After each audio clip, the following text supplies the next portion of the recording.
This is such an important point that I want to touch on, and I kind of touched on in a previous video where I mentioned that a lot of dance and art is viewed from the lens of Western culture, American culture, where the human body, moving your hips, is seen as inherently inappropriate and nobody should do it.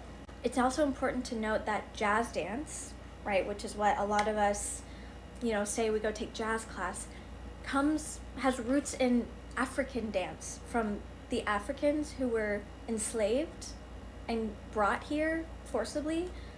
And what do you know? A big part of African dance is hip isolations, pelvic isolations, if you will. And I think to call that inherently sexual, even if you don't mean it, it kind of harkens back to the days where Black and brown people were called animals. And, people said that they don't feel as much pain as white people because they're just like biologically stronger and they run faster, right? It's like reminiscent of that, and I don't think it's intentional.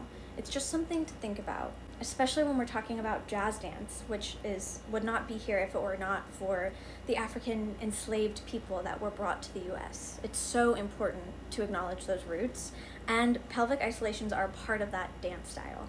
So if we're going to keep doing jazz dance, we need to acknowledge that, and we have to stop thinking that moving your pelvis is inherently sexual. We just have to stop thinking that, because it's not true, and it's not helpful to teach that to our kids because it's not true.